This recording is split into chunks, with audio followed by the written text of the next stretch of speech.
Good morning, ladies and gentlemen. Welcome to EAG Specialist Cars, where I've actually snuck my Nissan GT-R into the stock lineup of BMW M cars. I've obviously got more around the front and inside, but there is one car in particular that they launched on Instagram yesterday that I'm here to see and, because of the weather, hopefully drive. And my challenge today for Richard and Martin is find out how generous they are, how much cash would they give me as part exchange for my Nissan GT-R 2017, done 23,000 miles. How much cash would they give me as part exchange to roll into a supercar? Now, I've already done a little bit of research. I've gone on We Buy Any Car, which is the classic website that you go to find out a general valuation on how much your car is worth, and they have said 58,315. 58 grand. I paid 63 for this, so according to that, I've lost 5 grand since September 2020, and I've done quite a lot of miles in it, so that's not too bad considering. But let's go inside, find out some information from Richard and Martin, and then hopefully convince them that I need a test drive on this very, very special and quite quirky supercar.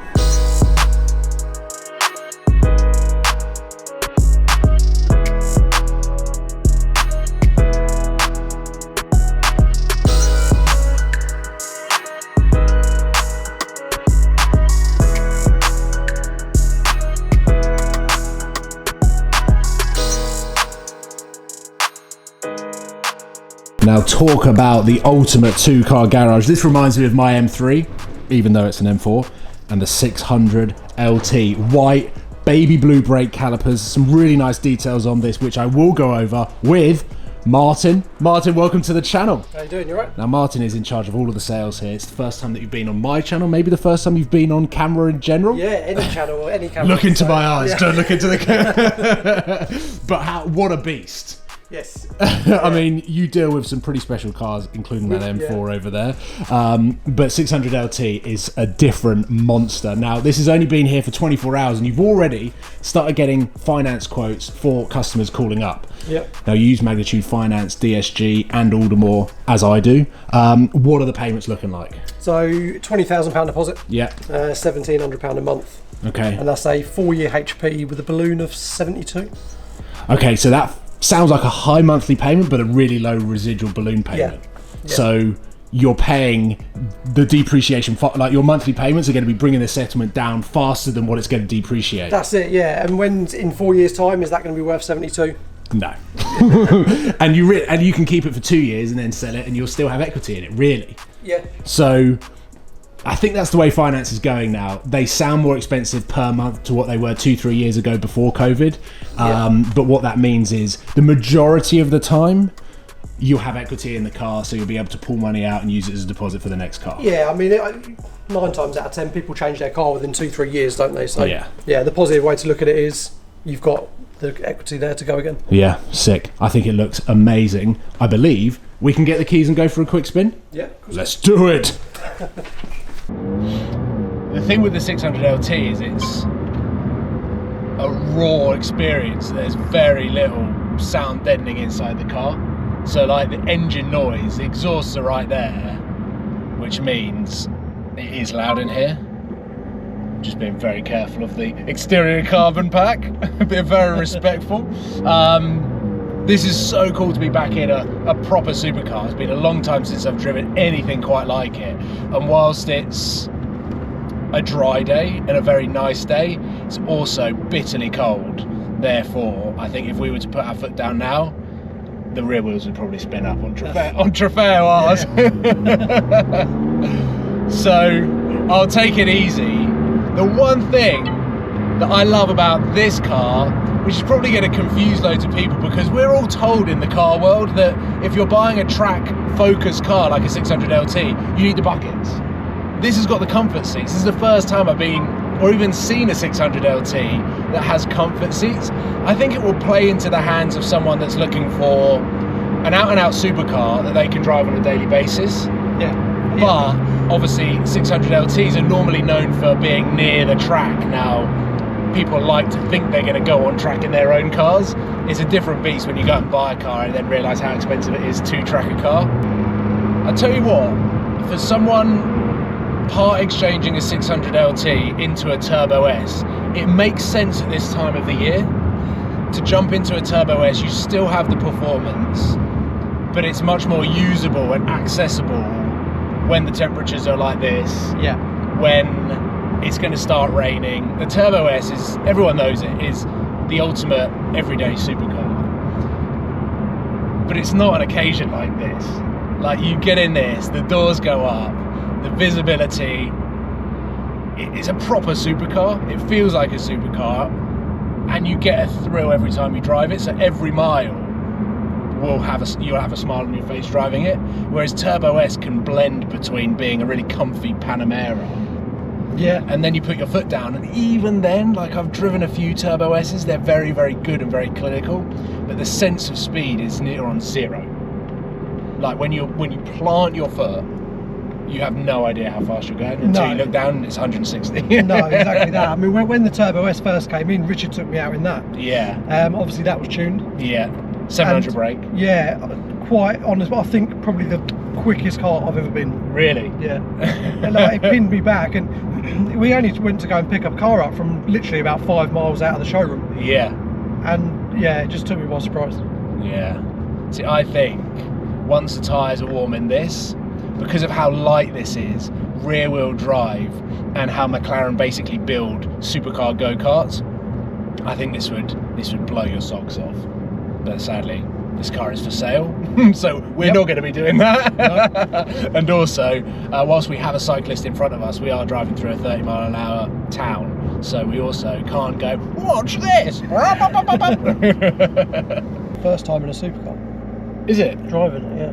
Don't know whether to be nervous. Are you nervous? Yeah. I value my job.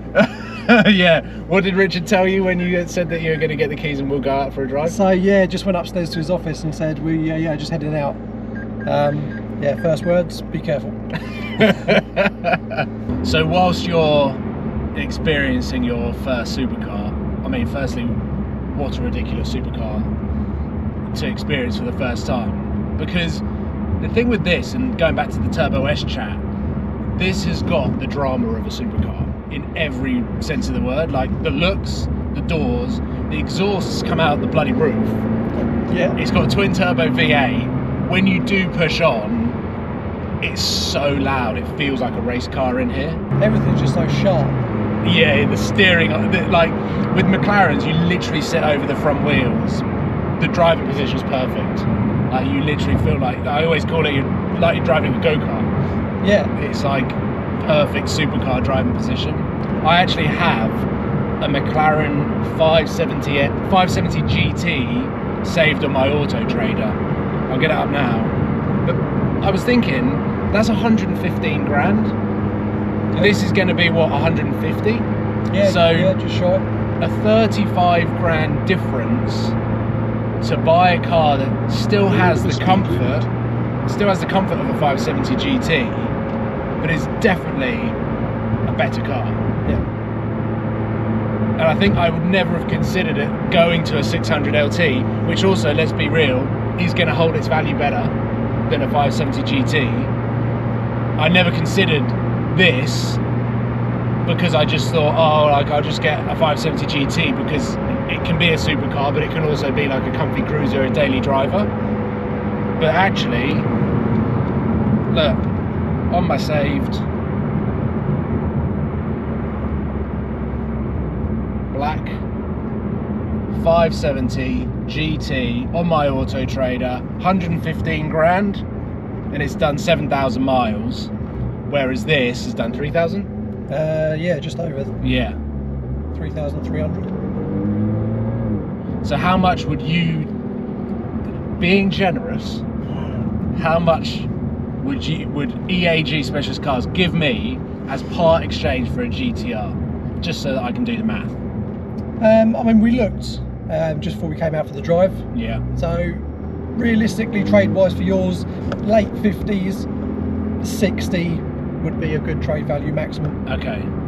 So then I would then look at my settlement figure, because I obviously don't own the car, so I'd have to settle the finance.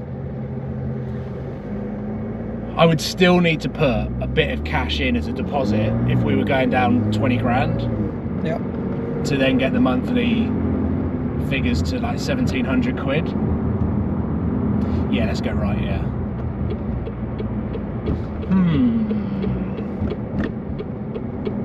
I mean, I know the used car market has gone mental, is softening off now. I think it's worth stressing. It is, yeah, 100%. So it's still a good time to sell, but a not so good time to buy. But if you're selling one for another, it evens out, whether the market's weak or strong. Yeah, exactly that. Yeah, I mean, a lot of people that you see the talks in the forums of, it's a good seller's market, 100%. But yeah. You know, you're moving on to something else. Yeah. The difference is still the same as what it was 2 years ago. Yeah, exactly. So actually, I've not done too bad on the GT-R, but 600 LTs pre-COVID bubble were like 130. So these have gone up, let's say 10%. Yep. Probably in the same sense as the Nissan GT-R. Yeah. So it's exactly the same. Ever since selling my Murcielago back in April, the amount of math and the amount of time that I've spent on Auto Trader trying to work out and figure out what my next car is that's going to be replacing the Lamborghini, because the GT-R was never really supposed to hang around this long. The only reason that it has is the cars have gone completely crazy in value. I've been speaking to various people in the industry, Tony, Saxton's, Richard and Martin at EAG. I've actually come back from EAG, done a little bit more research and found this. It is a 2017 Nissan GT-R, done 22,000 miles, so only 1,000 miles less than mine. It's in blue. Some would say that black is a more desirable colour. Personal preference in my opinion. It's a stage 1 Litchfield, which is the same as what my car is. It's only got a Y pipe, so it doesn't have a full frequency intelligent race exhaust system. So actually, 69,985, my car would sit alongside that on Auto Trader and not look overpriced. Also, coming down the list a little bit, and I've found a 2016 non-facelift Nissan GT-R that's done 11,000 miles, 65.5 grand. So the fact that We Buy Any Car are offering me 58 for mine seems like they were trying to take me for a walk, or whatever the phrase is. Anyway, they were massively undervaluing that car, but then obviously they've got to make a profit on it as well. I'll show you what is on my saved list. McLaren 570 GT, Aston Martin Vantage, love that. New shape grille, Honda NSX, another Vantage, look at that, True Blood, lovely. Oh, rear wheel drive Hurricane, supercharged that. R8 V10 Plus, supercharged that.